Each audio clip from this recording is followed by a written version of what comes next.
Hello, everyone. Welcome back to Almighty Blues FC, a fan channel for all to see. Well, it's been some week, and you must be supposing, why am I wearing a Chelsea jersey? Chelsea had a bad week. Come on, like after all, we're all fans, and we'll be Chelsea till I die, like you always know. But obviously, we are here for not just Chelsea, a lot more. And like I said, yes, Chelsea has had that kind of rough week, or rather rough month.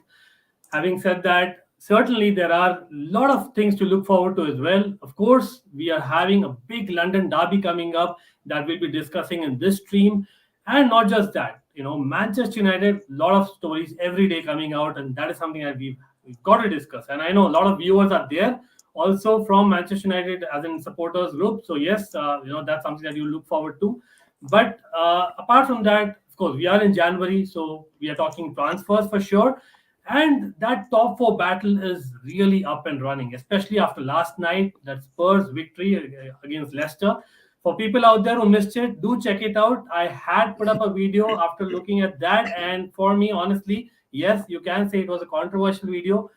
For Leicester fans, maybe, but of course, even Chelsea fans won't be happy with that result. But for neutrals, it was a fantastic game. So do check it out. And yes, today we are doing the stream in English primarily, and the reason is obvious. Like we have viewers panel from basically both English and English speaking areas. So obviously we want to respect everyone. But at the end of the day, it is going to be language of football, like I always say. So everyone out there talking about the top four battle, do take that poll, because yes, it's a very important poll that I would like to see the results towards the end of the stream. I have put up a poll, and not just that, do smash that like button and subscribe if you have not. The road to 2K is still very much on, and hopefully we get there sooner than when we did 1K. So yes, with all your support, we'll get there. And yes, talking about the week, as in one kind of kudos definitely goes to the Indian, the Blue Tigresses. Yes, the Indian women's national team has actually just drawn Iran in the AFC Women's Asian Cup, which is being held in India. So proud to say that. Certainly wish you all the best. But yes, talking about this particular top four race, transfers, and a lot of news. Today I have two fantastic Chelsea boys in the house. Yes, you can say they are Chelsea fans, but trust me, they know their stuff inside out when it comes to EPL football. And welcoming back to the channel, we have Ishan. Ishan, welcome back to Almighty Blues FC. Been a while, buddy. How are you? Hey, thank you, Ankit. Great to be back here. Yeah, it's been a while, but yeah, finally back here and happy to be back. Yeah, so it's gonna be a great show, and really I'm really happy to be back here in Almighty Blues FC. Absolutely. And yes, AFCON is something that is very interesting as well. Certainly, that's something that we covered recently. Hopefully, we'll get a lot more content there to cover. 8744, big up to you, and Manzi Talks as well as Prasanna. Yes, fantastic. The Prasanna is in, as in transit, and still he's checking out our video. And that's the support that we need. The big up to Prasanna for sure. Check out his channel. And of course, Just Vayala, always supporting. Big up to you. And yes, hopefully everyone has liked that stream, because yes, we are going to welcome the second panelist, and that is Vijay. Vijay from Sports Wire. Been a while that I've been trying to get you on. Vijay, finally you're on. Welcome to Almighty Blues FC. How are you? Hey, mate, it's always a pleasure to be here. I'm doing good. How are you? Hopefully, everything is good for you from your end as well. And Ishan, good to see you, mate. Good to see you. I think this is the first time that we're talking. Seen you around on the other side of the coin, but yeah, good to talk to you directly. Yeah, good to see you too, man. Perfect. As in this is a great trio. I'm pretty sure on that, and it's just another trio. For people out there watching, yes, we are going to have a special Spurs fan in the panel joining us, hopefully midway through, when we are going to talk about Spurs. But like I said, we're going to talk about a lot more. And I wanted a neutral perspective today, and that's where we'll probably begin. But yes, first and foremost, of course, do check out the description as well. Just not Almighty Blues FC. I would highly recommend you to subscribe to Sports Wire. Definitely an upcoming channel, one of my favorite, content creators that's coming up, and he knows his stuff, Vijay, like I said. And Ishan, his social links are below. Ishan is active, hopefully, in the coming days, and you can see him a lot more like he was earlier, right? So, guys, firstly, I know Spurs have had that fantastic victory, and of course, we're playing Spurs, the London Derby, etc. But until people join us, and hopefully they share the stream, let's actually speak about this, because yes, Manchester United, a lot of stories every day, and again, no pun intended, but the fact is they are going through basically topsy-turvy season, just like Chelsea in a way, like maybe even worse, you can say. But technically, what Manchester United are playing West Ham. West Ham are in the top four running. Manchester United are also very much there, but right now they are seventh. But they have a game in hand over West Ham, or just 2 points ahead of them. So this is going to be really interesting. Having said that, it is a very leaky defense in both the teams. They have been leaking, goals left, right, and center, but they've been scoring goals as well. So this really is a fascinating encounter, and I think they have met already a couple of times this season, with Manchester United edging out of West Ham on in the EPL, and in the League Cup it was West Ham. So this is a Saturday game, so I thought let's talk about this first, and then we'll come to the Sunday game.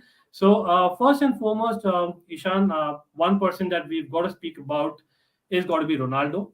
Yes, we did cover on the channel about the Brentford game, and they won. Yes, they weren't convincing, but Ronaldo coming off with his team, having a 2-0 lead, with throwing his arms around with the tantrums. I know that he's very ambitious, and that's why he is the GOAT. Let's be honest. But with the scenario, the environment that Manchester United is in, was that really necessary? Is that the reason why he was not captain on the day?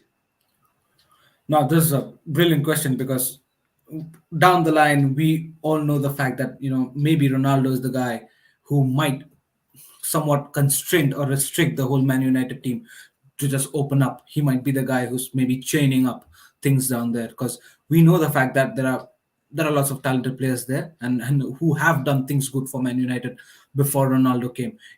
It's not that they're not capable of to do well now, but the thing here is the way they are playing. It seems like it's not the way they want to play. It's not their natural gameplay. There are some things that are really restricting them, and maybe you can say the fact that Ronaldo might be one of the biggest possibilities. Also, you can say that Ralph Ragnick must know this. He might know the fact that, if I remove Ronaldo, there might be more free play.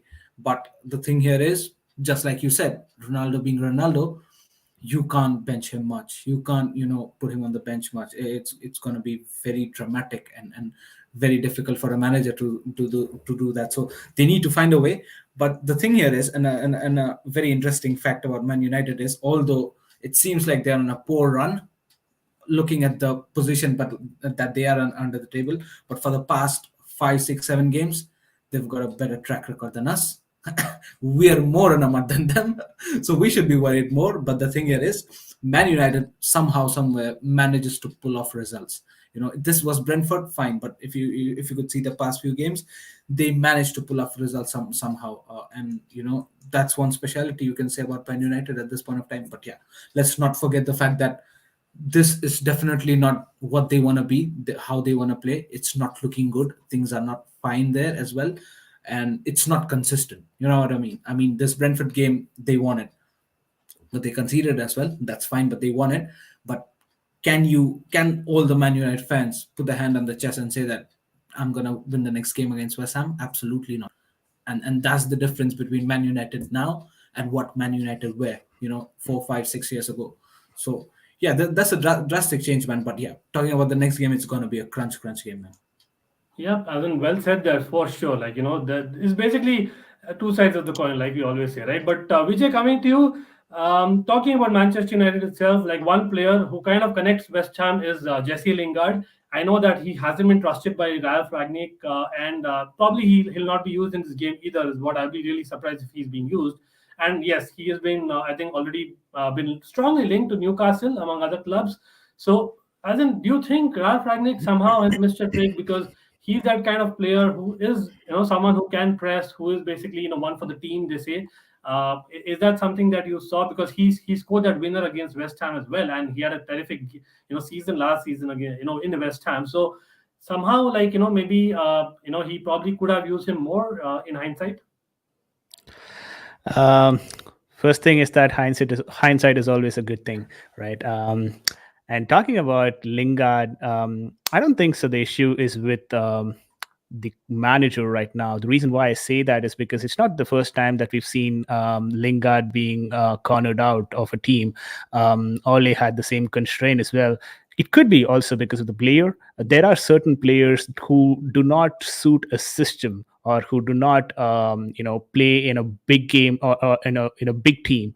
Let's say you saw the drastic difference with respect to Lingard, right? When he plays for West Ham United, he's a completely different player because he's got that freedom to move around, to run around, to create chances or to finish chances, which he doesn't have in a rigid system like that of a Manchester United. I'm not saying Manchester United always plays with a rigid system, but they play with a role that requires Lingard to do one particular thing, and he cannot extend further than that. And that's something that is probably restricting him. We've seen a lot of people who do that. Like when they are restrictive, you don't get the best out of them. A good example, maybe we wouldn't have actually noticed that, but Son is a free-flowing winger. If you start restricting Son, then he has a difficulty adjusting to the system. So those are players who you need to give them that authority or the freedom to run around. I think probably Lingard right now requires that, and probably Rangnick is not in a position to offer him that because he himself has not yet figured out a system. 4-2-2 is not something that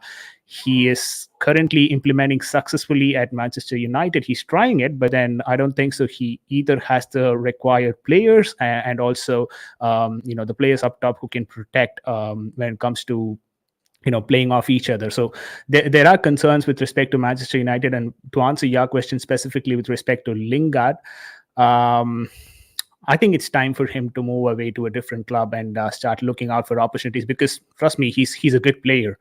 If the system is not suiting him, if the environment is not in favor of him, he still has a lot of years left in his feet to achieve a lot of success. And I believe Lingard, once moves away from this club, could probably transfer into something better.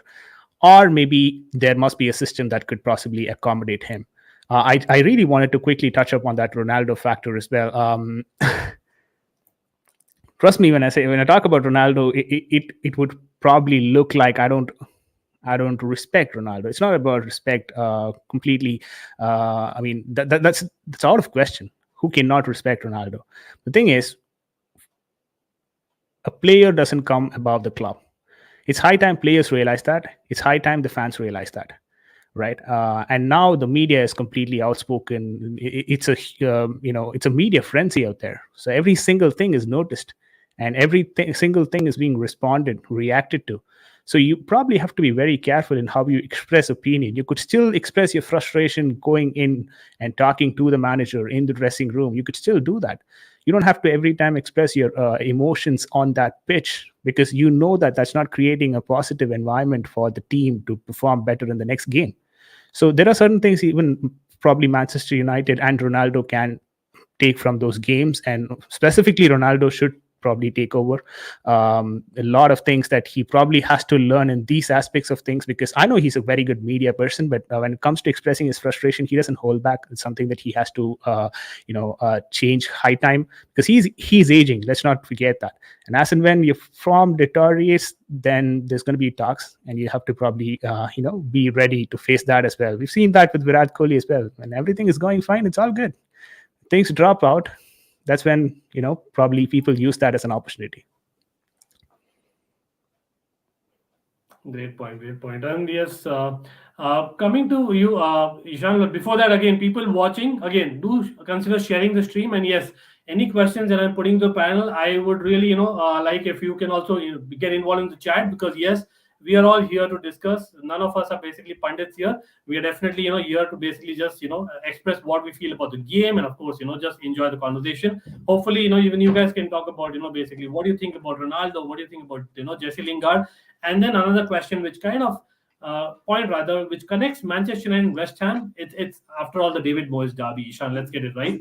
So David Moyes, in hindsight, again, like Vijay said, hindsight is a beautiful thing, but all those years ago, when Sir Alex Ferguson actually picked David Moyes as the first, as in he was highly recommended. We all know that. In hindsight, again, David Moyes, what he's done at West Ham, finally, showing that, hey, I know West Ham is not that top 4 big club, but let's be honest, in London, they have one of the better stadiums. And of course, their fan base is also huge. And now it's the second season running that he's doing what he is. I know in terms of form, they lost a game, and that is basically unlike what we expected. Leeds were great on the night, I thought, and probably West Ham should have drawn that game, honestly speaking, with Bowen's chance missing. and Manchester United have been nowhere close in terms of the form, like we spoke about. But in hindsight, do you think David Moyes, if he was there, in Manchester United, he would have done a better job, or probably Everton or West Ham is still just his right fit? Now again, another great question, and again, there are two sides of the coin here. Again, same in the same question. Now, first, when David Moyes came, the expectations from the fans was huge, immense, and it's not easy. It's never easy when we've got a legend, a legend, a club legend, and legend in the football world, in the history of football, Sir Alex Ferguson. You know, just hanging his boots, and now David Moyes comes up and taking the charge. The expectations are high, always high. But the question here is, definitely you did not expect David Moyes to do what Sir Alex Ferguson did. Definitely, you should be foolish to think about like that. There's no ways you can do that. But yes, since the expectations were high at that point of time, you know, a bit of a wrong move or a bit of a time from David Moyes that he wanted, he could not get, and that resulted in him getting axed from the club. But again, from a different perspective, does actually David Moyes definitely doing good at West Ham at this point of time, and he's proven now that if he gets time on a good squad with the good capabilities, with good transfer windows, if he gets some hand in that, he'll make a good squad. He'll make a very good, reliable, strong squad. But the thing here is, can you say that David Moyes has that caliber to actually take Man United to the top, even at that time? Maybe no. Maybe no was the answer, because he did not. And again, just asking the same question from West Ham perspective. Yes, he's been great for West Ham, but what has he won? Nothing, right? I mean, we know the fact that West Ham are in the competition now. They're more on top six, relatively top five a little bit more, but still, right? He's got a lot to prove still in terms of winning trophies, proving a lot more. If he reaches top four, then you'd Yeah, say but that's that the argument, it's a right? Sorry huge to thing. cut you there, Ishan, but that's the argument, Yeah. right? Because see, Manchester United also, like, I know they won a couple of trophies in this time, but Yeah. like, again, those are not really Manchester United trophies. No disrespect to any trophies, but Yeah. the history of Manchester United. So what I'm saying is, like, they've invested so much, and all this turmoil, and then appointing Ragnick, who is basically a short-term manager, technically speaking, right now. Let's be honest, like, there might be a possibility that he may be a consultant. So with all those things, I thought, and yes, but you have a great point. I certainly agree with you on one point, because yes, David Moyes, on paper, hasn't won as an opposition manager in the Premier League at Old Trafford yet. So But that but itself also kind of says, Ankit, but also, sorry to cut you off there, but yeah, also the important point here is, did David Moyes, looking at the fact that Man United always are known for buying high calibrated players and with big names, and now the squad that they have actually reflects what I'm saying. But is David Moyes the right man to guide those players? That's also a big question. yeah. Has he ever done that? Maybe not. Is he doing that now at West Ham? No. So David Moyes' speciality is he might create his own squad of not very, very less known players in the world, but he'll make a strong squad of every player with some special capabilities. He might not get that sort of support in Man United. The board of Man United would always want players who are with high calibrated price tags and names. So is David Moyes good enough to actually manage those big names? Maybe not. Interesting, interesting. And yes, again, people watching, do comment about these, questions, because yes, it's interesting as an opposition just to know what we think, because yes, a lot of times as a fan of that particular club, you're not able to see through things, and that's why we're having neutral perspectives. And we'll definitely come to the Chelsea game, of course, the big London derby, the January transfer window, and whatnot. So do stay till the end. So, Vijay, yes, talking about basically the new coach. Of course, Ralph Ragnick is here. He's an interim coach, but we all know that the captaincy is something huge when you have a new coach, especially someone who's on paper only for a short term. So, do you think maybe that is one reason why Maguire wasn't played yesterday, and the fact that basically Bruno was given over Ronaldo? Or do you see that David De Gea for Manchester United is a better leader, because he's someone who's literally been saving Manchester United as in the topmost saves in the Premier League? Come on, like that's some stat in itself. So what's your call on the captaincy in Manchester United? Because yes, one more point I would like to get in there quickly is about Anthony Martial. We know that the thing happened with Ralph Ragnick, that they're not on the same page. So maybe those things might not have come if not for a chosen leader. They don't have really a chosen leader, do they?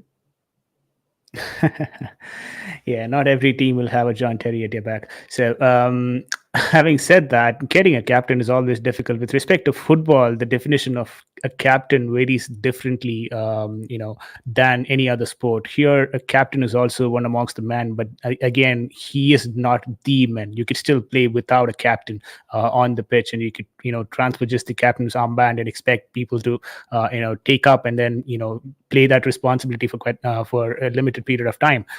But one thing a captain gives you in a team is that the leadership, right? So a lot of times people relate to their performance and leadership, right? Leadership is different from that of performance. Sometimes we have to look at that from a different as separate perspectives, right? Sometimes you might not have the best of form, but you would still be a good leader in defining the game and ensuring that we get a result. Sometimes people may be very good in their performance, but as a leader, they might not be making the right calls, or maybe afraid to make certain calls, or maybe not in a position to make those decisions, right? Having said that, they've really struggled for a leader. Let's be honest about it. Harry Maguire, they thought he is a leader of men. Of course, he was brought in with a huge price tag as well, 85 million, if I'm not wrong.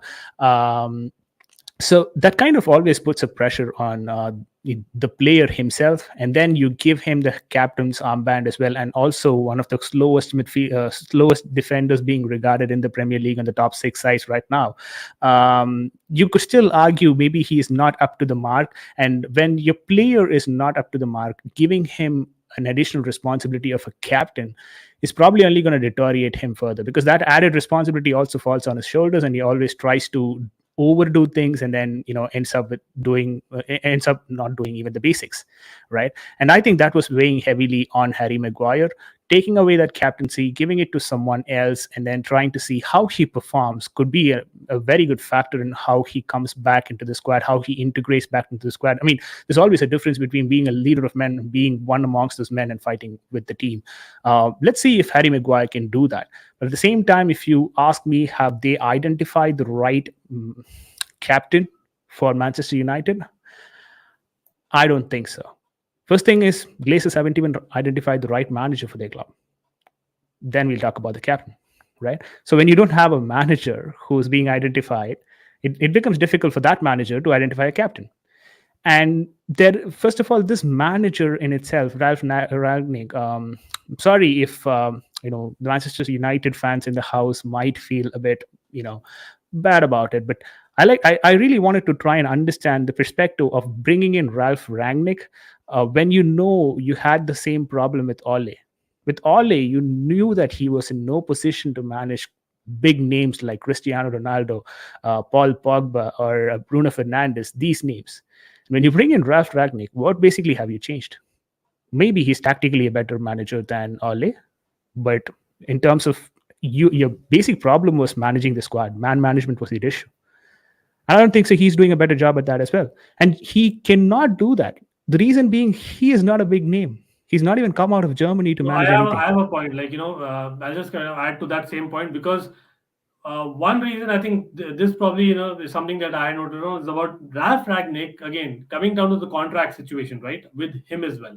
Yes, he is long term in terms of he being in Manchester United, but in the role that he's been appointed, he's not long term. So maybe along with not being a big name, the players kind of know that, hey, this guy is going to be our coach only for the next few months. And already reports are flying around about, as in Zidane going to PSG and Poch might come to Manchester United. So with all this thing, maybe the kind of subconscious, I'm not saying on purpose, but subconsciously the players kind of not really, taking his instructions basically, to the T and following them to the T, and knowing that Poch, after all this, it's going to be Poch who's going to come. So that's why the motivation level is less. Like, in a way, that's what, as an outsider, seems to me. As in, what do you guys think about that? But Almighty Blues, I could still argue the same point in a different way, right? This manager is going to go to the board, right? If this man, whatever instructions he's passing to the team, if the team is not listening, if the players are not giving attention to it, he knows what he's supposed to do once he gets to the board. right? And I think that's not the factor. Even we might speculate that as a factor, but I personally don't think that's the factor. I think Rangnick in himself is not that big name who can control this dressing room personally. And if you want to control a dressing room like this, you need someone of that caliber, of that trophies and laurels on his back, so that players, when Thomas Tuchel comes in and says, Mason Mount, do this, he's probably going to do it because he's won the German Cup. He's won multiple accolades to himself. So he's probably going to listen. But with what is Rangnick going to say to Ronaldo? You know what? You probably have to press more. And he'd be like, dude, first of all, who are you? Like, where are you coming from? What do you want to say? Like, I know my games have scored these many goals, and I don't really understand. I don't really get the point why I have to do even more, right? And that's why someone like maybe Zidane is a good choice, but he seems to be not an option for English Premier League on the whole, because he doesn't prefer English Premier League. Even during his playing days, he used to not prefer English Premier League. But talking about Rangnick, Manchester United, they're not. I mean, I would say they're not favorites for this game. Jared Bowen is in a very good form. I think West Ham will still edge them by a goal or so and get the 3 points for themselves. Great. We'll certainly get to predictions, and yes, we'll get to basically the people in the chat as well. Again, people in the chat, again, thanks a lot for joining. Big up to you all. I know that I didn't give a shout out, verbally, but you know it, right? We are really thankful that you guys are here. Of course, big up to Eugene, great Spurs fan. Yes, it's an odd time for him, but we wanted Eugene to come hopefully some other time. Manish, big up to you. Talk MU, of course, fantastic, Manchester United supporter, like one of the Manchester United supporters whom I really respect. And yes, he helps a lot as well, a lot of times, and so does Chelsea Perspective. Big up to you. And do check out Chelsea Perspective, you Chelsea fans out there especially, and everyone else as well. And Just Viola, Jordan in the house, Sebastian, of course, great speaker, Manchester United fan himself. Shrey in the house, Prasanna, like I said, 8744, and Manzi talks football, yes. And a lot of Manchester United talk. Last point of, question that I have, Ishan, is about Ragnick still, because yes, we did discuss about his tactics not being implemented as much. Maybe he didn't have the time. So we have seen him go 4-2-3-1, 4-3-3, and 4-2-2-2, what Oli kind of used towards the end. So knowing that Manchester United have been missing in first half of games, Ishan, in your mind, what do you think against a West Ham side which actually counters a lot? What would be the best formation? I'll share the screen because you will probably get an idea of what they played against Brentford, and then maybe you can probably share what is your opinion about the best formation for Manchester United versus West Ham.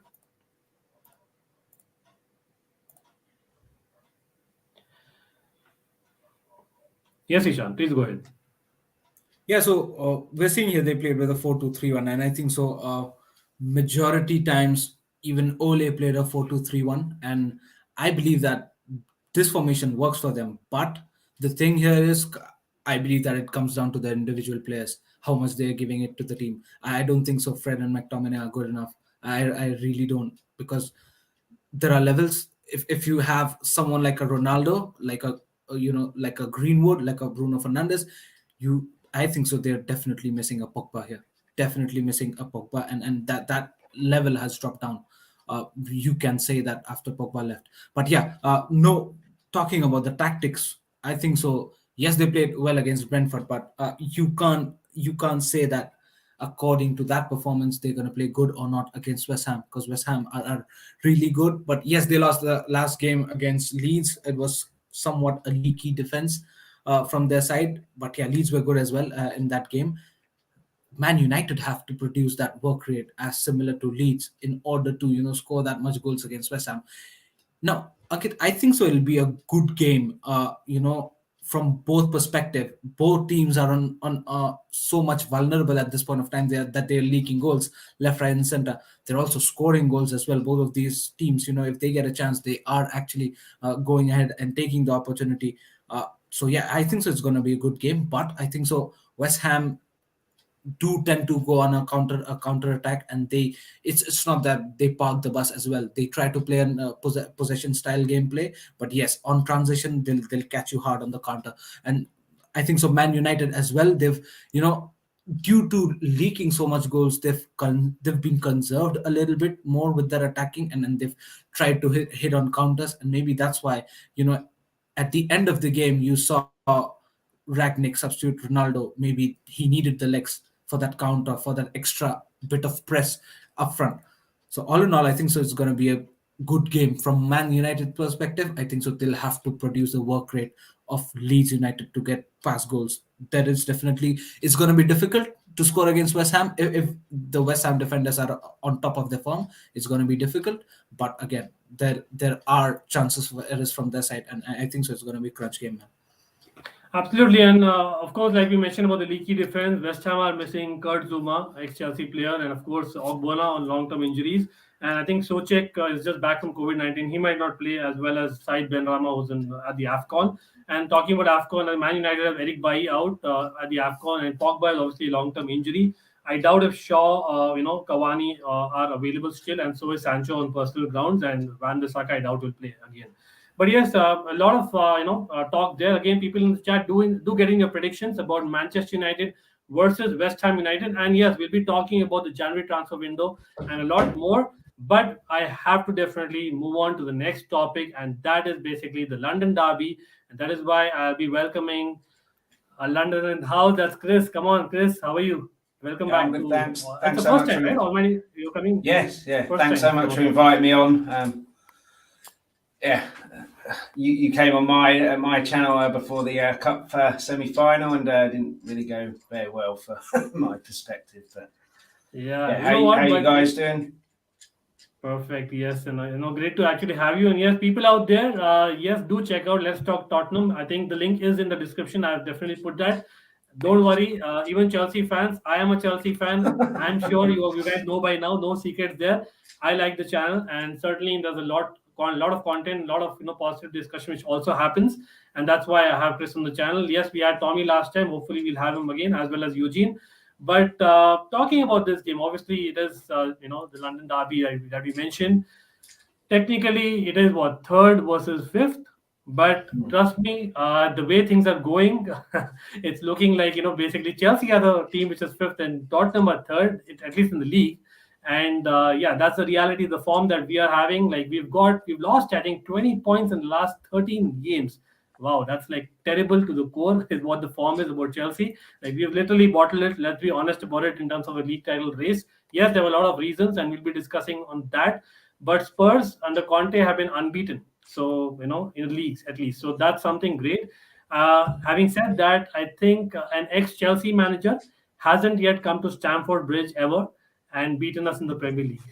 I don't want to jinx it, but I'm just saying out there. But Chris, I have to start with you. First of all, congratulations, Chris, for the fantastic comeback in injury time. I'm sure even as first supporter, you didn't expect that. But yeah, it's always great to have such kind of matches as supporter, right? And we did cover that. Not great as a Chelsea fan, that result, I must say. But yeah, fantastic comeback. But I remember talking to you, Chris, on your channel as well. And I remember even Tommy had come earlier on our channel. We discussed about the Spurs squad. And I think Bergwijn was one that was very surprising for me, that was touted to be leaving because he had that, that extra oomph, what you say, right? As an injury time, someone who can come on as a super sub. He actually has that. I know he's not done consistently. And Højbjerg also, like someone who really, feels that, heart on a sleeve kind of feeling, right? As in that's something that Conte really wants on his side. And of course, Conte. So talking about all this, what has Conte done different in the league that you guys have just gone on this run, and in the cup? Like, I don't know. Surely it's not a tactic for Conte to lose in the cups, is it?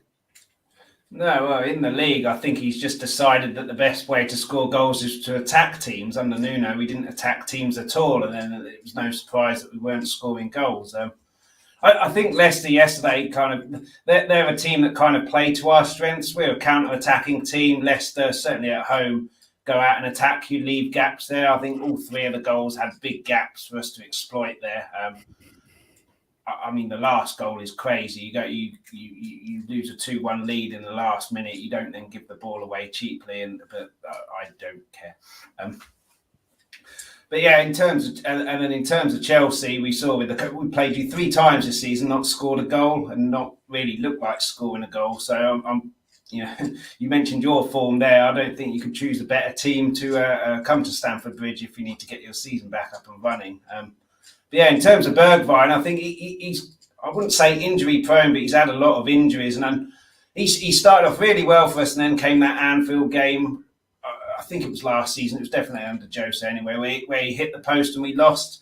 And then he suffered all the racism and the absolute disgraceful abuse and death threats. And I think he's still a young man, moved country. I think it completely destroyed his confidence. And he's had a few moments where he scored goals and looked good again, Man United and Villa, and then he got injured again. So hopefully he can stay injury free, and that will do him the power of good. Whether it's enough to get him into the team for the starting lineup against Chelsea, I'm not sure. Yeah, and for sure, like after that performance, surely he's not going anywhere. Like, it's kind of worked in a way for Spurs, right? Well put there, Chris, for sure.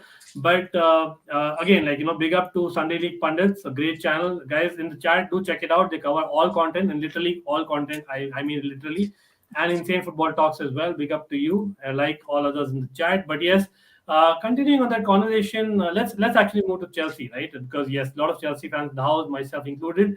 So Vijay, Agbon Lahore, right? Gabriel Agbon Lahore. I know one of the Premier League stars of yesterday, as you can say, as a striker. He has had a say, and he's got public saying that he has a view that Lukaku, the way that he's putting his arms up, like, asking for the ball to be passed, his arms will be paining by now. And he's probably putting the blame, that's Agbon Lahore, on the team not passing the ball to Lukaku enough more recently. Is that true, first of all, in your opinion, having seen what has transpired with Lukaku in the last few weeks? Or are you with Ziyech and co, who look like basically, yes, there is basically an issue going on? Not an issue. I would not like to speculate much, but certainly they're not on the same page because they're discussing more than what we usually see, right, Vijay?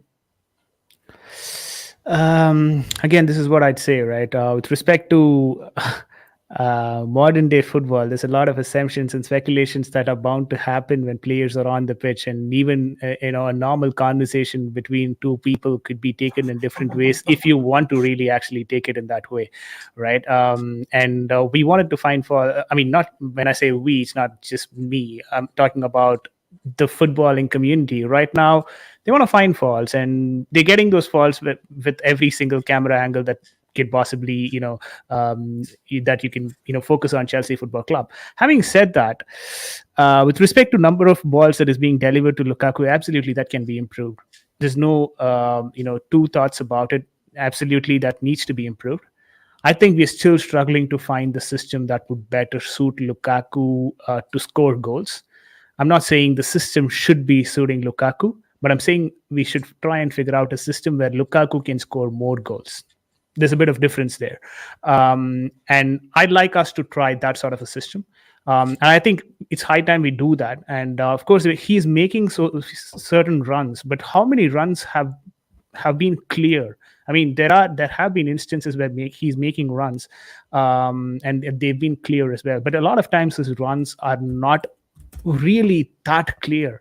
And he also needs to understand from whom you're going to get those balls. Like, he cannot, once the ball reaches Rudiger, he cannot expect him to actually put in a through ball or probably put in a long ball. Probably he's not going to do it because of the defense that is in front of him, or the players in front of him, where we might lose possession. I think Chelsea Football Club right now are very concerned about maintaining ball possession. We're doing a lot of recycling. I don't think so that much or that amount of recycling is actually required. Try and take a shot at the goal. For God's sake, for goodness sake, try and take a shot at the goal. We saw what you can actually get when you take a shot at the goal when Hakim Ziyech scored. I mean, 9 out of 10 times that's not going to go in. But it goes in sometimes, right? So try and take that shot. Not just you. Mason Mount has that ability to take that shot. Lukaku, first of all, has that ability to take that shot. Go ahead and take that shot. Like, when I see other teams playing in the Premier League, they start taking shots from the 30-yard box. But we want to take shots from that 18 or even that 6-yard box. That's when we even try to attempt into a goal. And that's not how it works. You cannot always expect the ball to come, to be, put in a platter for you to deliver into the goal. That doesn't happen every time. Try and take your chances. Don't keep recycling every single time. You can win the ball back. That's why you've got people like Kante and Jorginho playing in team. They'll do the job for you. Trust Rudiger more, trust Silva more, because the defense is doing their job. But most of the time, we try and recycle so many times that it becomes a boring game to watch. How many horizontal passes have we seen in the last 4 games? I mean, when I do watch alongs, I tend to get bored. That much of horizontal passes That's is the reason not required. why I've not yet started it, to be very honest. But yes, I get your point. Absolutely. Like, you're bang on, Vijay, like in terms of the tactics. But yeah, talking about tactics, Ishan, I'll quickly jump to you as well, because uh, Vijay makes a great point about Lukaku, right? It's about basically the timing of the runs, and basically, it's a mix of everything. But for this crucial game, like, let's get it right. It is a 6-pointer. How it was against Liverpool, which we thought we did well, but let's be honest, it's not good enough for Chelsea Football Club. Against Man City, it always was. We knew it from 2 months, but again, we weren't in that position. But now we are in that position. We beaten Tottenham thrice this season. Fourth time, I don't know if we can get that. Would you change something? Would you want Tuchel to surprise something? Because even that four at the back in the last game did not work as well. So Lukaku dropped. What is your tactic, Ishan? Yeah, I think so. The last line that you said, Lukaku drop, that would be the first thing that I would do. Because Lukaku at this point of time, listen, you'll get unfiltered things from me. He is diabolical at the moment. Diabolical by nature, diabolical by characteristics, diabolical by his gameplay. He's nowhere there. I mean, man can't even fix his shoelace well at one time. Look, count the number of times he's been trying to do his shoelace in the Man City game. The ball is being literally passed from his side, and he's just busy in tying shoelace. Come on, you are £100 million. We've broken the banks for you. And what are you doing here is arranging your own interviews, and wanting to go back to X club. And when it comes to playing on the pitch, you're busy tying your shoelace. What's going on? What the hell is happening here? But yeah, listen, I do not agree about us changing tactics for one man. We're a club. We're Chelsea FC, not Lukaku FC. Lukaku might go and make his own club and try to implement that, bring the ball to him. Listen, is it that Lukaku did not get any sort of goals in Chelsea? No. Initially, he was banging in goals. Get that Aston Villa game against who did he score? Arsenal. He scored. The first game that he played against Aston Villa, he scored a few goals. Again in few Champions League games as well, he scored. It's not that he did not score. It's not that we're incapable of providing balls to him. But sometimes when the team is not capable enough to provide you the delivery, or maybe the gameplay is not being that good enough to get the ball to you, why the hell don't you drop back and assist the players, get more touches on the ball, build that confidence in you, and then get involved more in the gameplay instead of tying your shoelace 5 times in the span of 20 minutes? Does not make sense to me. So listen, at this point of time, we all Chelsea fans might agree to the point that without Lukaku, on the period of time when he was injured, we were slapping goals for fun. We slapped 7-0 to Norwich. Every match you would see, we were slapping 3 goals minimum. So can we just take a point and say that we play more freely and more fluidic without Lukaku? Maybe yes. So Thomas Tuchel as a manager is already now in a huge amount of pressure. One pressure is not playing Lukaku, but the thing here is, are you getting the result without playing Lukaku? No. So you're already in pressure here. If you don't play a Lukaku, you might actually get a win. And even if you don't get the result there, there's no basically difference there. You're already not getting good results. So why not take the risk, bench Lukaku, play a fluidic 3 with a false 9, and then check how we're doing? Because with Lukaku, that just does not seem right. The whole morale of the team is down. And I believe this has started since, Lukaku's given that interview, that wannabe sorry interview, that it seems like that has derailed everything, and the whole morale of the team It's is a gone. psyche, right, Ishan? Because once you get in the head, like whatever you kind of try and correct it, You have to do it on the pitch. You have to do it over a period of time. It cannot go easily. And I think one question about the flop, about the 100 million transfer, all I would say, again, I would not really still call a flop technically, because he's not had enough chances to on the pitch to prove that consistently. But I think at this point in time, I would clearly say that Grealish was a much better transfer because of the baggage that Lukaku brought, and that has derailed our season. Like Ishan said, he was on spot there. And yes, an Inter fan, I'm so happy seeing Lukaku's condition. Well, that's the thing, right? Basically, we don't know what he really means. But yeah, coming to you, Chris. Again, like a lot of people watching, do check out the description below. It has Let's Talk Tottenham as well as Sportswire channels links. Please go and subscribe. Just the press of a button, like I always say. Quality content you'll get, as you always get on Almighty Blues FC, I would like to say as well. So do smash that like and follow Ishan as well. But Chris, one person like Bergwijn, was really down and out, was Matt Doherty. In that game against Leicester, he was also an impact player, I would say, because that equalizer, if Doherty wasn't there, probably that goal wouldn't have come. So do you think Conte is trying to, get a mechanism as to, he uses the squad what he has, and basically is just resurrecting, Doherty's career, and maybe this might be something of future for you, Doherty at wing back?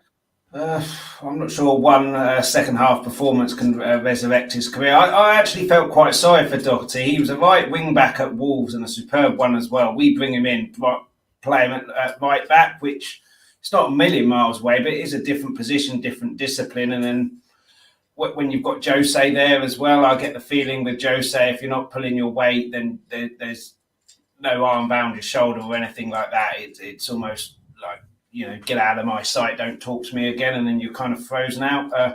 But he hasn't done himself any harm, and he's been instrumental in essentially getting us back into a winning position. And it was a huge result as well. But I think Emerson's a little bit under pressure in terms of his crossing is fairly poor. So if Doherty can start playing well, and then there's competition for places there, and if he starts doing what he did at Wolves, then he's going to be the number one there in that position. Defensively, I'm not sure either of them are that great, to be honest. So I think they're fairly even in that one. But it shows the team spirit and the never say die attitude, which we haven't really seen at Tottenham so far this season, a huge amount. I mean, the two games against Chelsea, we kind of went out with a whimper of that cup competition. Completely different to that Leicester game where you saw equalise with in injury time, 90+5, and then there's no, okay, we'll take a draw back, let's get the ball, put it on the spot, let's go for a win, which we haven't seen a huge amount. But in terms of what Conte is doing, I mean, he's a winner, isn't he? And you guys know more than I do. But yeah, so you saw his reaction, and under Nuno, as soon as the goals go in, he's just sat there with his arms crossed. There's no emotion, there's no animation or anything like that, and it's no surprise to me that the players didn't really respond. And like I said, Nuno, it was almost like Kane and Son were oblivious to him that they were on the pitch, because he didn't seem to use them at all. But I do think Leicester not played into our hands, but it's a team that will suit us. It's a team that attack us. And then there's gaps there to find, certainly with willing runners. Chelsea will be completely different, I would have thought. But yeah, I mean, in terms of a 6-pointer, that game yesterday was absolutely huge for us. It means we're 8 points off with 4 games in hand over you in third. So third, it's a top 4 race. It could be a top 3 race. As long as we don't lose on Sunday, we're still in that top 3 race. And even if we do lose, we're 11 points behind with 12 in hand. Probably won't get those 12, but it's still a chance. So it's a huge result, and hopefully you might as well, So yeah. I can see that happening for sure. But I think one thing I have to definitely give Conte, a big thumbs up is, I don't know how do you get Hugo Lloris to basically become like a Superman. This guy actually ran the length of the pitch to make sure that this guy wasn't booked, Bergwijn the second time, and probably he would have. He ran the length of the pitch against Ajax as well, so he's done it before. But yeah, I mean, Bergwijn was going to pull his shirt off when he ran away celebrating and realised he'd been booked. So I mean, that would have been typical, wouldn't it? Your super sub comes on, wins the game, off you go, you're sent off. But yeah, hopefully it's kind of a kickstart to our season of what we can do if we put our minds to it. Because against you guys, we certainly in that first half, first leg, we were there to be killed and the game to be done with a quarter of it gone. Whereas we came out from the traps really quickly. We had double the shots pretty much that Leicester had at Leicester's backyard. Sure. So hopefully that's a sign of go and attack teams rather than let them attack you. And by the time you do decide to attack teams, it's a little bit too late. But again, it's Stamford Bridge. We don't usually win there. So it's a completely different game. And Tuchel's a lot better tactician, I think, than Brendan Rodgers. And let's hope that. But quick comment here I would like to make. Yes, again, big up for everyone who's joined. And yes, let's be respectful of everyone who's on the panel as well as the audience. Like we always say, Almighty Blues FC is a fan channel for all to see, and I literally repeated in every video, in the beginning, in the end, in the middle. So I hope it's very clear. Yes, of course, like you saw, we are getting a lot more content in Hindi, in English, and sometimes mixed, and we got to respect what viewers we have, what panel is there, and the idea is to get different perspectives. And we believe it's the language of football. Football is a global sport, and we really like to celebrate it that way. I hope it's only fair to get a local perspective from Chris, and of course, lot many in the chat as well. And we'll come back definitely with Hindi streams. We alternate between Hindi and English streams, like I always say, right? I hope you stick on and watch till the end. Trust me that the conversation is always interesting, and it's one for everyone to understand, no matter what language you speak.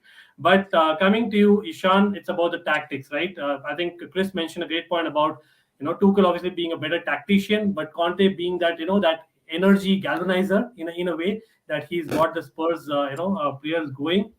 But for you, in terms of basically, I know we've beaten Spurs thrice and Arsenal once, but in terms of just the big games, do you think Tuchel has got it wrong somewhere? I know, again, no disrespect to Spurs and Arsenal. Of course, they're big teams. Chris, don't get me wrong. But when I say big teams, I mean the top teams, right? As in, I hope you get it, right? So when we meet, say, a Man City, when we meet, obviously, the Liverpool of the likes, we've Manchester United also to some extent, we've drawn more games than we have won. So, Ishan, do you think it's time that Tuchel just goes for the kill and let them express? Is that something that you would like to see as a fan? 100%, man. You just hit the nail on the head.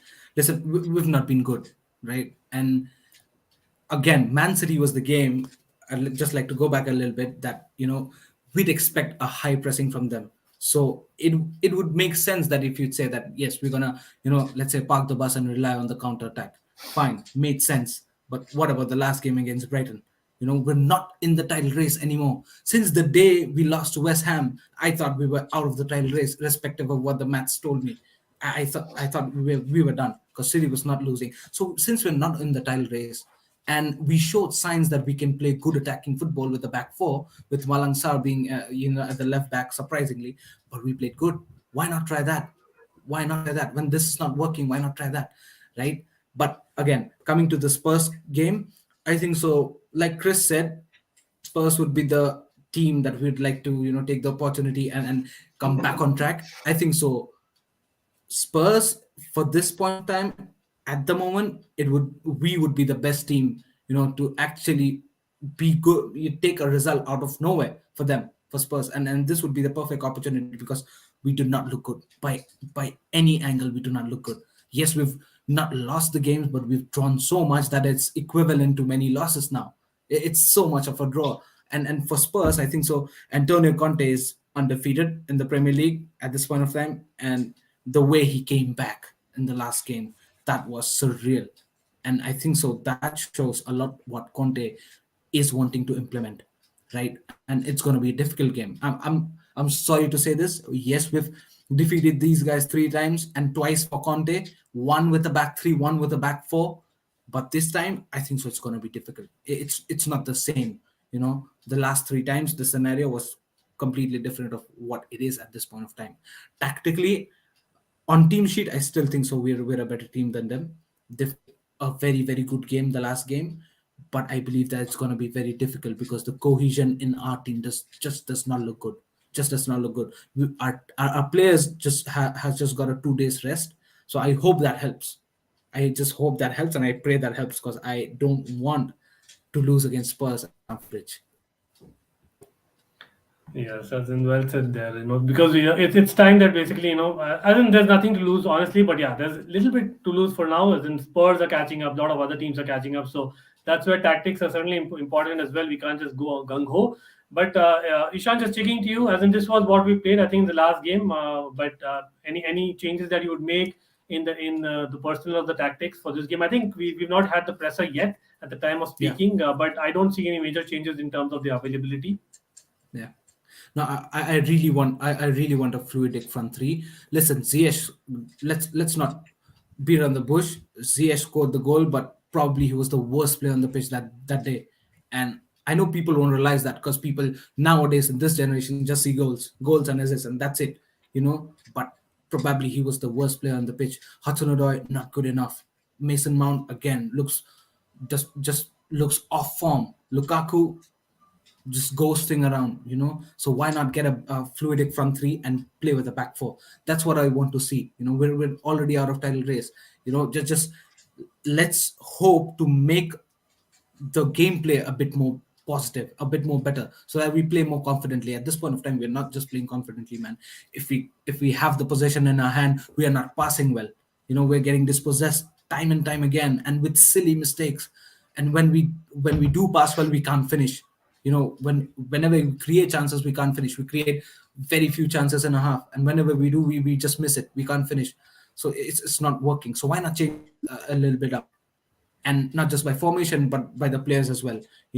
Alonso and Aspilicueta, listen, man, Aspilicueta is a club legend, and I love him to that, but the signs are showing he's slowing up a lot. And the board needs to wake up big time, man, because this is not the way we're going to play until James and Chilwell get back, because we'll be way down the order in the Premier League table compared to what we are now at this point of time. Wow, I think that doesn't sound great, but yeah, it is the reality. Like Ishan said, like he just puts it the way it is, and honestly, like that's why we love Ishan and his views as well, because yeah, we are trying to get the neutral perspective here. Chris, like I know you are on a high, and that buoyant mood will definitely be there in the camp. And unlike Chelsea, you don't really need a break, do you? But certainly, as in terms of the playing 11, I think there was slight change, if I'm not wrong. There was a five-man midfield that Conte played. So do you see against Chelsea that will be the tactic? What will be the changes that you will make in terms of the personnel as well? I don't know. I'm hoping Dyer's back, but whether he is or not, I don't know. I don't particularly like Sanchez in the middle there if he plays a back three. The centre of the three needs to be the leader, and I don't think he's leader material. But then out of those three there, who is? Yeah, Højbjerg, I still think needs a rest. He's played every game last season, played most of the games in the Euros, and then the mental fatigue he must have got from the Eriksen situation, and he's played most of the games this season. So I've been saying he needs a rest, and then he ended up setting up 2 goals yesterday. So, what do I know? Son's injured, which is a big one for us, but I'd like to see Bergwijn get a start. There's an element in teams that, if you're on the fringes and you play really well and then get dropped again, it's like, what do I have to do to get in? So I'd like to see him essentially play the Son role, because Son won't be playing, and then more of a Kane and Son and Bergwijn, sorry. Skip and Højbjerg kind of who you expect. But Winks, I've been really impressed with since the Liverpool game. I can't remember when that was, a month or 2 months ago. But he's really showed what Winks did. I mean, Ishan mentioned it earlier about you guys just passing sideways. That's what Winks has been doing for the last 3 years. But since he's come in with Conte now, he's looking forward. He set up Kane's goal. He set up Kane's goal against Southampton, which was marginal offside. So he's looking far more of an attacking threat and not a creative player, but looking forward to make things happen rather than the side to side, which just slows games down and lets teams get back into shape, and you need to be able to speed things up. But in terms of that, I'd probably either go the same team or drop one of the midfield three and put Bergwijn in. But I think he'll probably go with that, a winning team, why change it? And he'll make some changes definitely after the 2 Carabao Cup games, I think. I think the first half in the first leg, he got spectacularly wrong. We could have been 4-5-0 down by that time. So I think he got that wrong. And what I want us to see, what I want to see rather is, like Leicester yesterday, go out and mean that, for the game at the start. Chelsea, we didn't get going in either game until half time. It's too late by then. And this is a derby game as well. And form generally in derbies doesn't really matter. It does occasionally, but generally what matters is who wants it more. So what I want to see, the first 50-50, one of your players goes up in the air. And, I don't mean that harsh, go and injure him, but just show we're here for a game. We're not here to lie down. We're here for a game. We haven't done that in any London derby this season, and that's why we've been this time it will be certainly with Conte. I think I can see that happening. I think last couple of derbies you've had a decent run as well. I think so. I can see. Derbies this season we've been absolutely awful. We lost 3-0 to Palace, 3-1 to Arsenal, 3-0 to you, and then 2-0, 1-0 in the cup to you. Oh, okay. We just haven't got going at all, and we got lucky that it's not been more. So we are chasing a record, by the way. If you know, people in the chat, I don't know if you know this. This is just a trivia. So basically, Chelsea have garnered 498 points in London derbies alone in obviously the Premier League era, and that's the highest. So if we beat Spurs, which again I'm as a Chelsea fan crossing my fingers and saying we do, we will be the first team to cross 500 marks. So that'll be something. Just bragging rights. That's going to give us motivation. They haven't won even a single match in London derbies this year, I believe. Neither have we. No, I meant you. As in London. Oh, okay. Yeah. But that's got to give us a bit of motivation. We can not only beat Chelsea, we can not only get a bit of bragging rights, we can stop you getting a record. That's surely got to give a bit of motivation. And I'm hoping the fact that we got beaten in the Carabao Cup, and like Ishan said, on paper you're a better team. You showed you're a far better team than we are. But you never know on a one-off game, and if we've got the motivation right. So with the cup defeats, the stopping that record, the where we are in the league, and 4 games behind you with 8 points behind, where we can close it down to five points and 4 games in hand.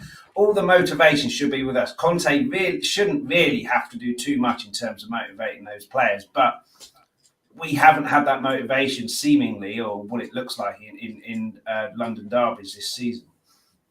Interesting. Yes, and I know a lot of questions are coming on the transfer window, and that's why I'm heading next. Before we head there, quick predictions, guys. I just go one by one on both the matches that we discussed. So, Vijay, coming to you, I'll probably take the Manchester United West Ham prediction from you. Vijay, what's your scoreline prediction? I think it's going to be a 2-1 from West Ham United. Okay, interesting. Ishan, Spurs. Chelsea sorry. Let me go with a 3-2. West Ham United. 3-2. Wow, that's interesting. I'll take that for sure as a neutral. Ishan, what about you for the Chelsea Spurs game? I'll go 2-1 Chelsea. Okay, and Chris, what's your gut? I can't predict scores on Tottenham because it always ends up with us losing. So I'll just say I can see a draw. I'm not sure we'll win, but I can see a draw. But obviously, I hope that we win. Well, let's see what happens. But certainly, a lot of transfer talk. Obviously, we are in January, and we cannot just go without transfer talk, because yes, it is that period of the month where basically things get really busy. And talking about transfers, this has been like a bomb for especially Chelsea and the top 4 clubs. And yes, you guys saw the poll results in the chat. That was certainly interesting.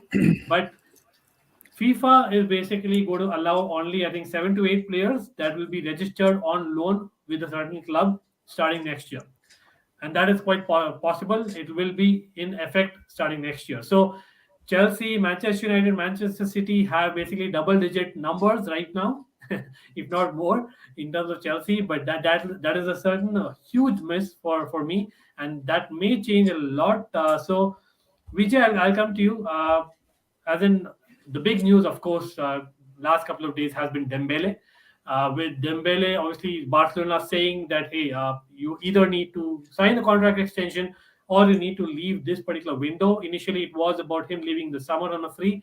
So, yes, we did cover a channel about his controversy, with, of course, Griezmann that he had, that video that he did. Again, that was a few years ago. But again, that is something that he brings to the table along with the high salary. Tuchel is a lover of Dembele. He's gone on record in the past saying that he's one of the best players that he's actually coached. So, what do you think about Dembele? Is he firstly going to fit that injury-prone career that he's had? If yes, who goes out so soon? We literally have 10 days to get rid of someone, right? As in, Vijay, what do you think is the realistic thing?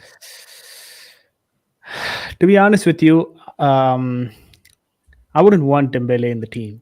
As much as I like him as a player and all that, let's be honest about it. He's not he's not the fittest of players. All right. And we've had, already people in our team who does the same thing for us, ranging from, I don't even have to specify names here. We know who are all, in the, always injury prone. The same with respect to Dembele as well. I don't think so. How it will help our squad?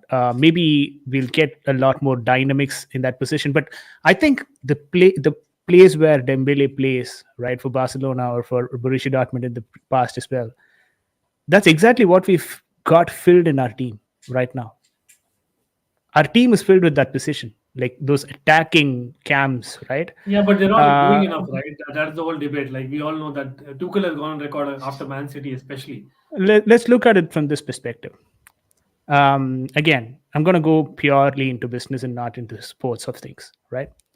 Looking from a business perspective, it makes no sense for us to actually bring in someone like Dembele, who's already on a higher wage when it comes to Barcelona. Even if he takes a wage hit, it will still be on the higher side with respect to Chelsea's wage structure already. Because Chelsea's wage structure is not is not where you have the highest paying players. It's not like Manchester United or Liverpool where they have a better wage structure.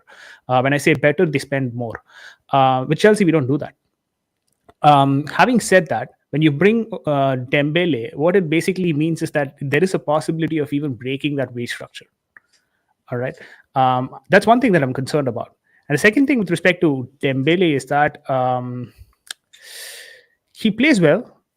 He's not played in the Premier League. So even if he's on a free, I'm not sure whatever wage that he's going to be on it is going to be worth it.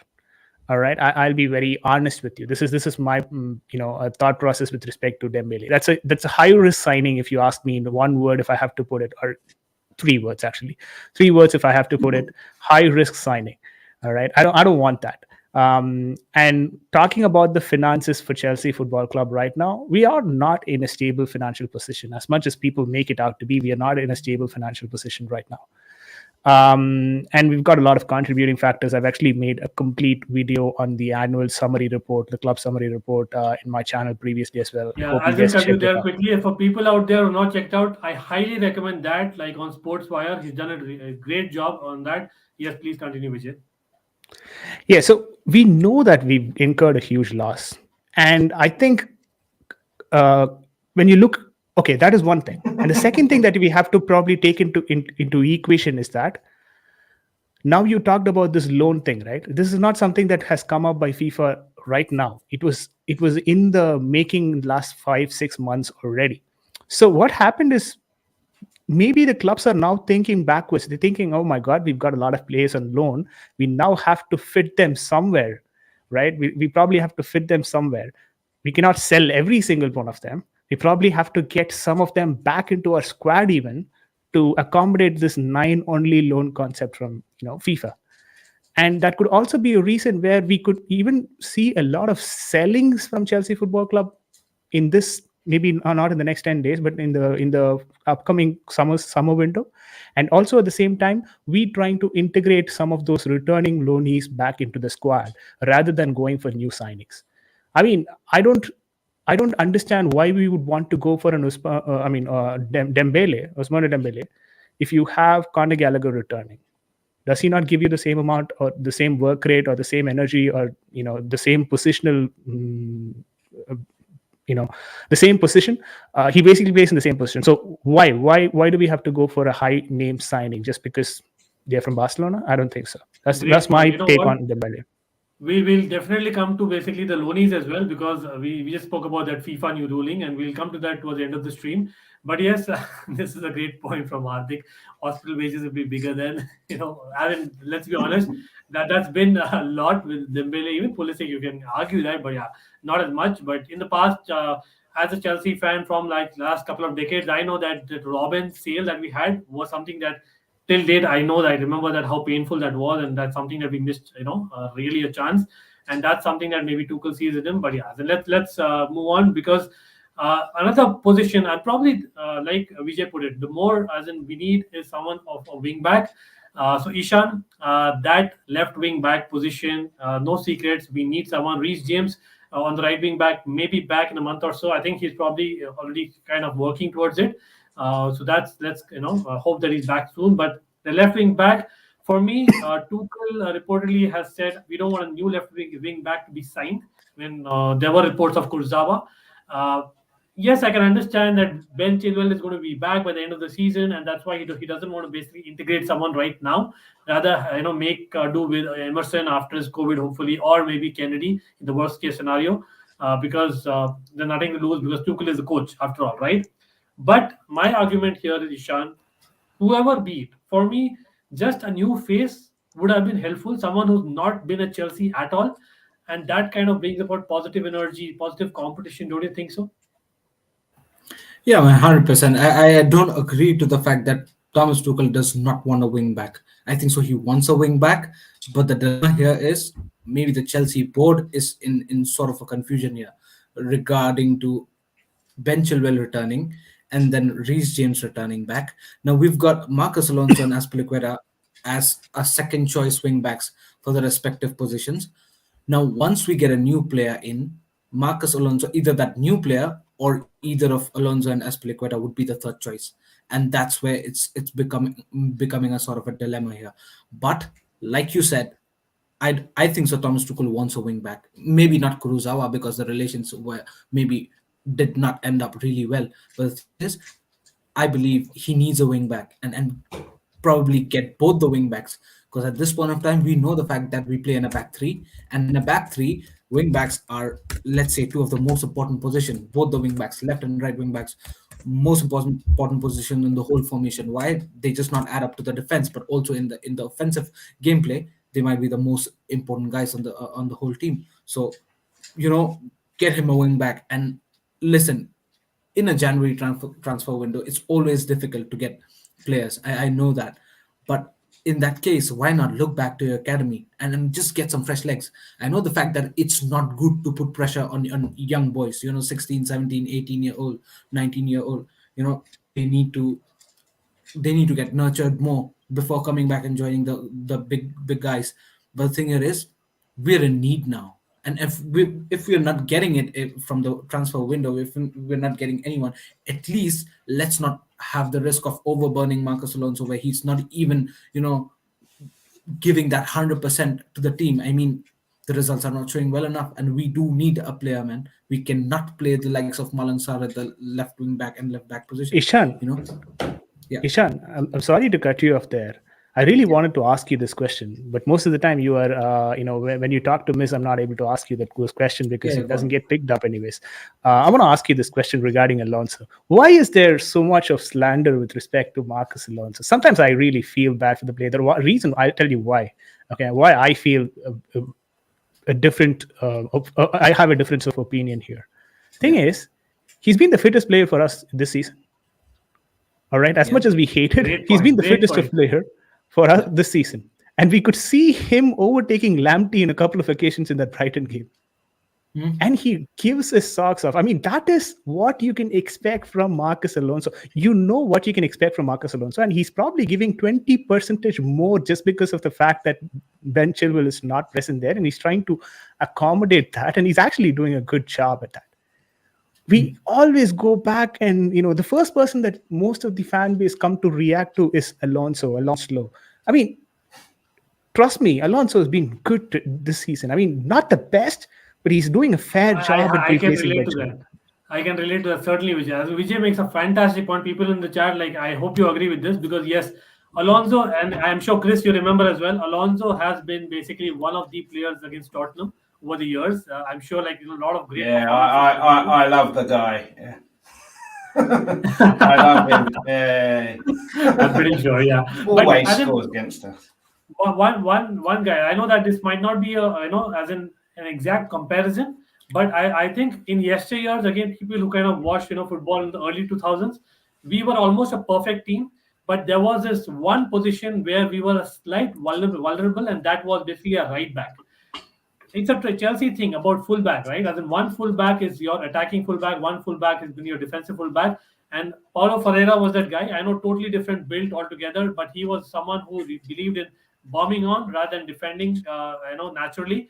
Alonso is probably that. And yes, he beat Lamptey a couple of times, Vijay, if I can say that. But I'll definitely take Ishan's opinion. But for me, quickly, that has to be a fact that as a left wing back, or rather left back in that game, your first job is to defend, and that's where Alonso, even those couple of moments that he gives, is probably something that Man City game, he got a yellow card, and till from that point we went downhill. I don't know, Ishan, what do you think? Now, listen, first of all, I agree with the fitness part. He is. I agree to the fact that he's done a very, very commendable job against Lamptey. Although, you could say that Lamptey was a very, very big headache for him. It's not easy to match the pace of Lamptey. And maybe that's why we did not saw much of Alonso in the attacking forefront comparatively to the defensive work. So yeah, he had to do that, and let's not forget the fact that he's been really great for us in the beginning of the season, where we saw Ben Chilwell just benched for maybe how many weeks, and we just could not have any sort of excuse for Alonso playing poor. On an overall basis, yes, you might say that Alonso is doing a pretty good job, but is he doing the job that we actually need at this point of time? That's the question. Is he Ben Chilwell before getting injured? He was slapping goals for fun. He was assisting for fun. Is Alonso doing that at this point of time? Maybe not. Can you say the fact that Marcus Alonso in terms of pace is equivalent or better than Ben Chilwell? Maybe not. When you have the likes of Tariq Lamptey or a Mohamed Salah or let's say a Riyad Mahrez in front of you, can you put a hand on a chest and say that Marcus Alonso will be great today? Maybe not. So is that the best option at this point of time? No. Can he be a backup left wing back for us? Yes. But is he doing a good job at this point of time? Maybe yes, because he is meant to do that job. He's a born left wing back for me, and he's been playing left wing back and really cherishing that position for most of his times. And at this point of time, we do expect that, knowing the fact that Chilwell is out, he needs to do that. But sometimes I feel that he's being complicit and maybe, let's say, a bit negligent to the fact that if he plays poor, maybe there's nobody else to replace him. So I'm not saying that he's not had a good season, but the thing here is we need options better than him, because it's not just serving the purpose that he needs to serve at this point of time. Yeah. No, As in, Ishan, I get your point. I mean, I absolutely, first of all, agree with your point as well. What I'm trying to make here is that why is that every single time Chelsea has a bad game, the first player that we kind of bring up is Marcus Alonso? That's where I'm kind of struggling to understand why a left wing back doesn't decide a game most of the time. He was good against Salah. He was good against Lamptey. He was good against most of the pacey defenders wingers that he came across. He was even good against Trent Alexander-Arnold.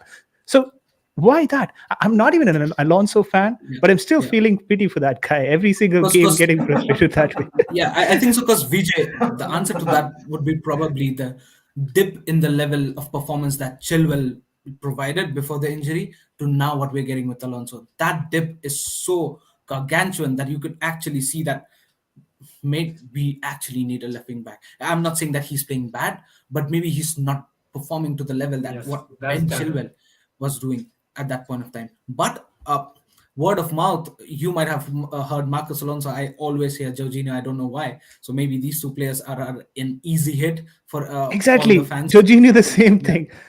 The same thing. So, but yeah, you can actually look at the way. Listen, Jorginho also hasn't been that good for the past few games. To be very, very honest, and you can agree on that. But Marcus Alonso, I think so. It's kind of difficult also because Chilwell before injury, that level was different, and we actually need some help at that left wing back position. I get it. Sometimes the way that he presses and the way that he moves forward, comes back, I sometimes feel, oh my God, this guy is actually giving his 100%. I mean, he is giving his 100%. That 100% is not enough for Chelsea. I get it.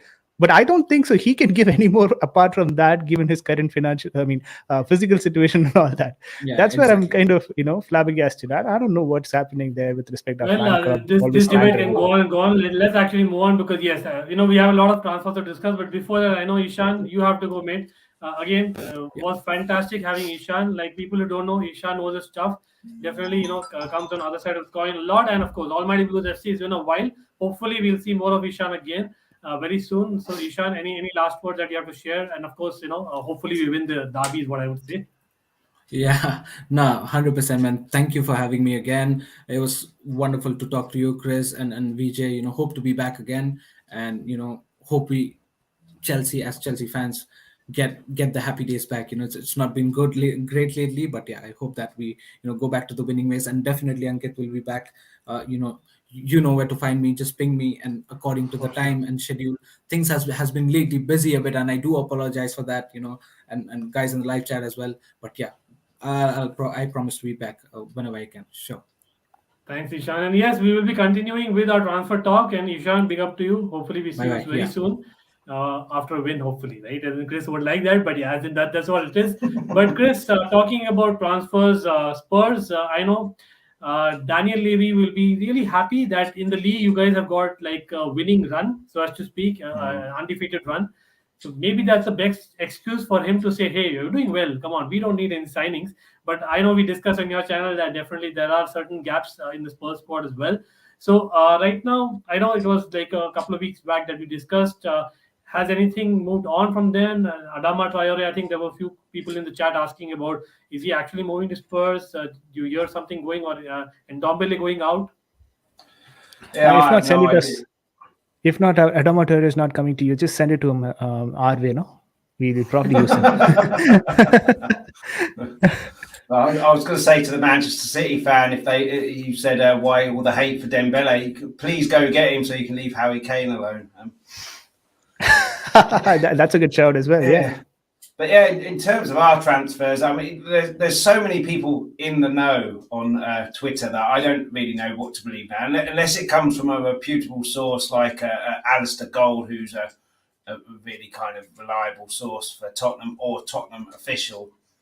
I don't really believe what I read. So a Traore, who knows what's going on there? I think we are interested and probably made some effort to sign him, being that the amount of talk that's been going on, whether we get him or not, and I don't know. And Levy is, teams want 20 million, he offers 18 and refuses to budge on the 2, and then the team goes, okay, well, we don't need the money, you don't. Not 18. Come on, you got it wrong. Which I mean, what's 2 million when you're paying 18? So you've got all of that business. But I mean, you make a good point, and I thought if we won the Carabao Cup semi-final, it would have been that point as well. Well, you've done that with the squad you've got. You don't need any more. But what I find annoying, I definitely think we need a creative midfielder, and Conte obviously plays with a deep-lying one, or he did it into in previous clubs. Eriksen fits that bill, and there's talk of him coming back. I'm a bit hesitant about that with what happened to him and everything like that. But that's the kind of player I think we need, and then we're crying out. We have been for about 5 years for another striker. But yeah, I have no idea what will happen. And what annoys me slightly is we're on the verge of well, not on the verge. We're right bang in the race in this top 4 race at this moment in time, possibly even top 3 race. Go out and get what you need, like 1 or 2 players to not cement it, but really give yourself a chance to do it. Whereas if you don't buy anyone, it could be the difference between not getting top 4 and finishing 5th. And when teams sit back against us or don't open up like Leicester did, we find it very difficult, I think, because we haven't got that person to unlock the door. And our person to unlock the door then means that our striker goes missing because he has to come deep, and we don't have the striker because we only have one at the club. So yeah, Traore, I'm not really sure that we need him, but if Conte wants him and Conte thinks he can make a player of him and it will benefit our team, then who am I to argue with a guy who's won stuff literally everywhere he's been? But I said when he came, there must have been some discussions or not ultimatums, but demands from Conte. I want this signing, or not signing. I want money to spend. And so I thought we would spend in January, not huge. I think the summer is where, if we do spend, it will be the big business. But I don't understand why we get one or two players in now, even if it's just one, to improve the team in a specific area, and then in the summer do the rest. Whether that happens or not, I don't know. Like I say, there's so many rumours. Traore's coming. They want 20 million. They want 18. It's a loan. It's this. He's not coming. He's not interested. So there's 20 different stories on the same thing from people in the know on Twitter. So I don't really know what to believe. But I think we'll probably. I still think we'll sign one. Probably Traore. Eriksen's been linked with, I think they said about 7 teams, but Brentford and the only one Monaco was the kind first of one known as a team. Probably. Yeah, and I think we're probably linked, but yeah, I'm not sure about that. Certainly, with if he goes to Brentford, he'll be playing every game.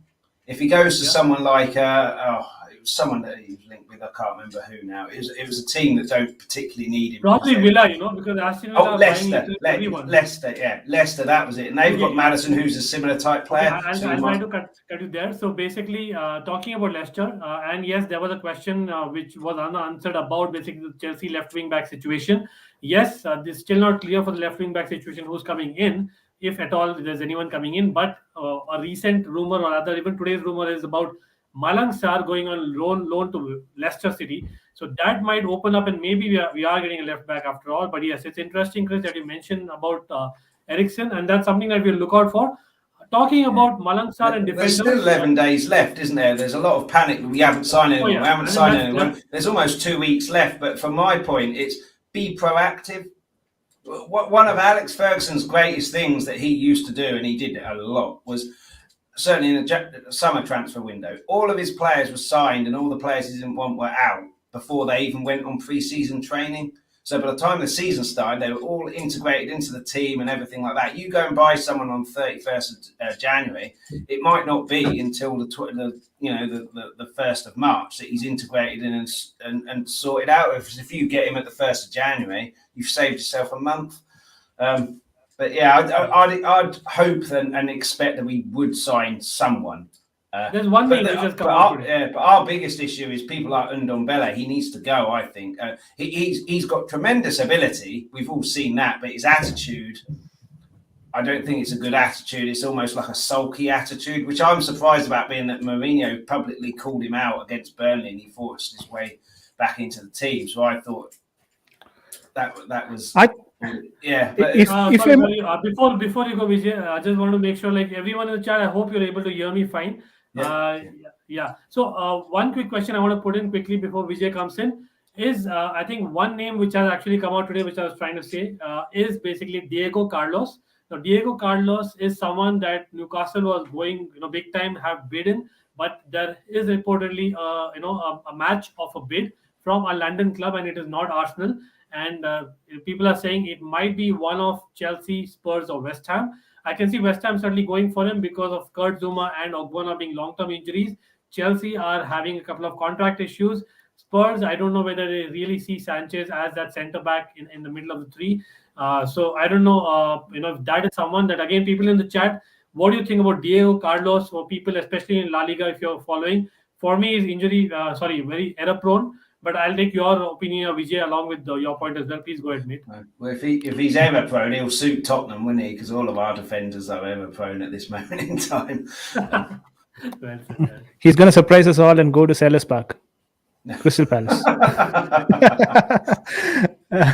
But yeah, jokes aside, I'm not sure if he's a Chelsea material, if I'm to be honest. I've never heard of this person. I'm not in the right position to comment on Diego Carlos. Honestly, I've not heard about him much. So if you're saying he's I can tell you one thing, right? Quickly to add, because of the fact you mentioned that. The fact that I think Conte is in Spurs, and I think he lost with Inter, if I'm not wrong, to Sevilla side. So ironically, he's got Reguilon already. Reguilon is probably one of the better left wing backs in the Premier League, let's be honest.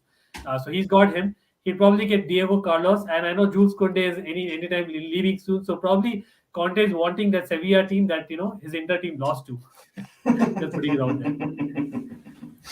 Could be. I mean, so the one thing that we have to probably realize with respect to Diego Carlos is like if he's error free, then if he's error prone, then we've got another Marcus Alonso in our hands.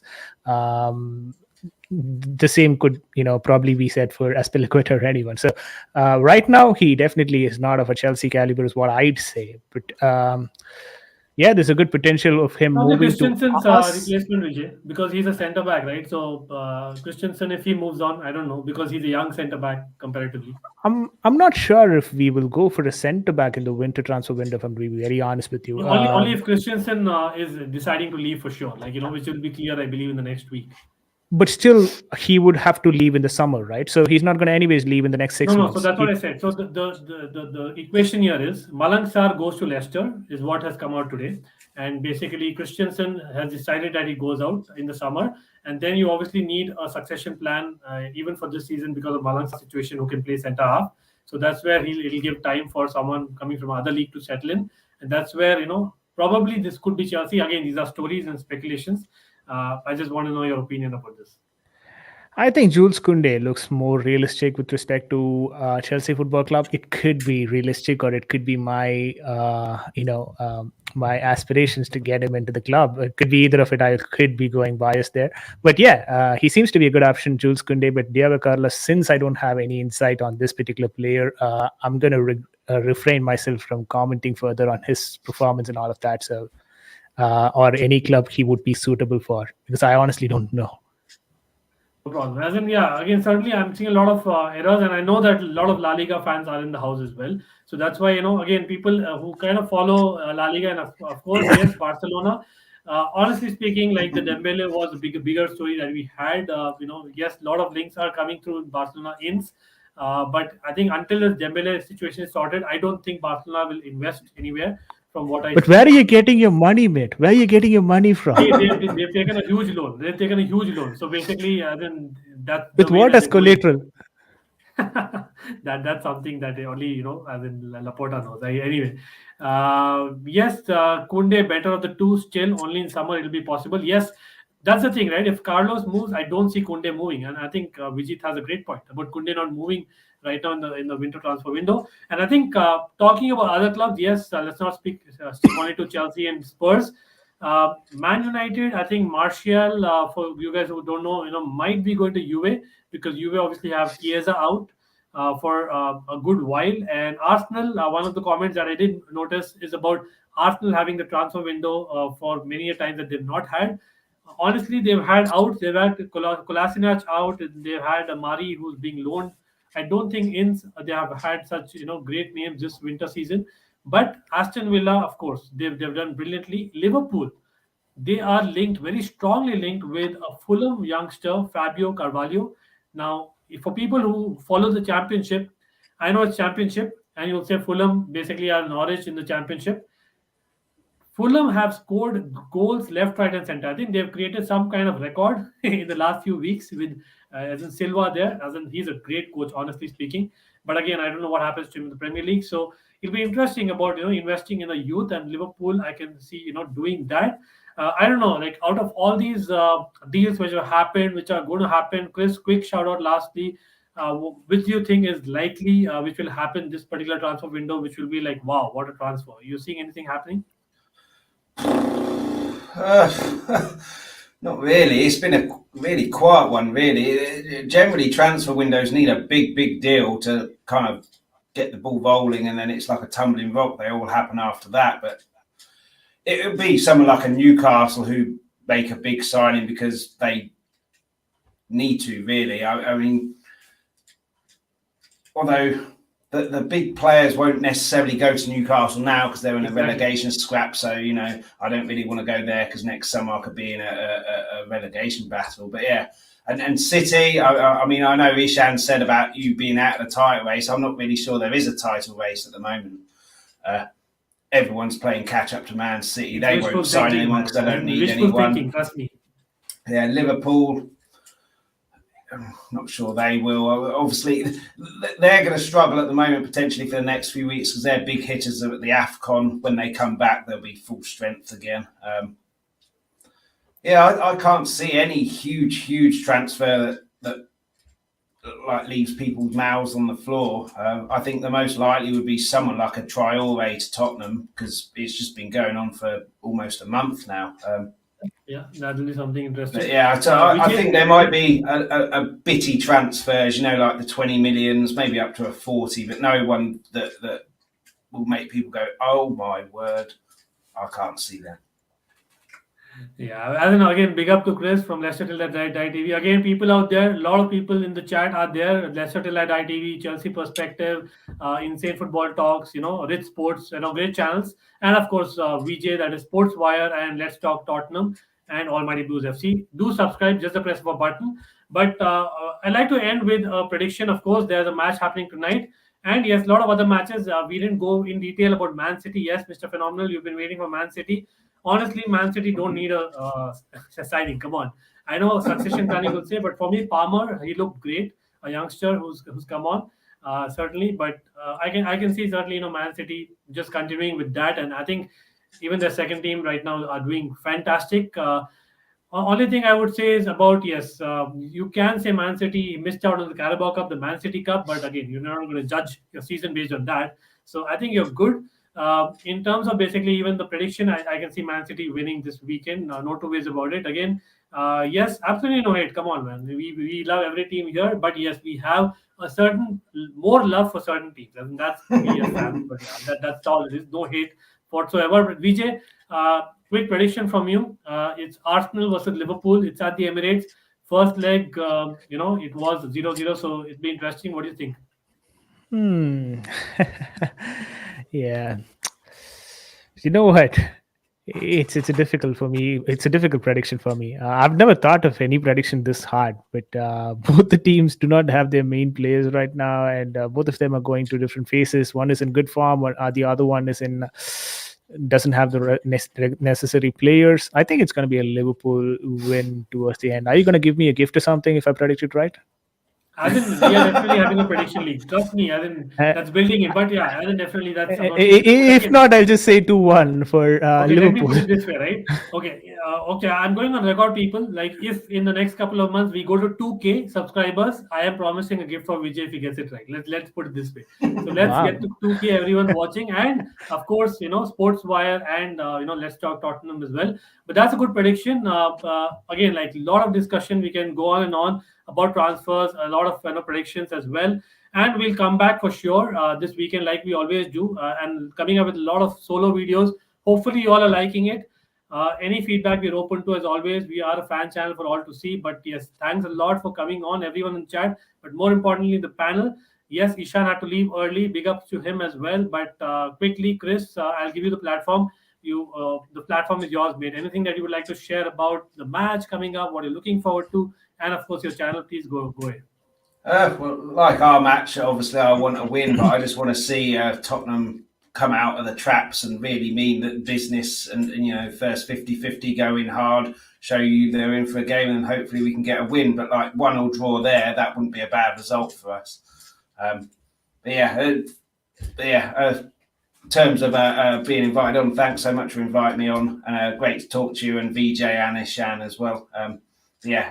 Make sure you hit like and subscribe on this channel. Get him up to 2,000, so he has to pay for a gift for Vijay.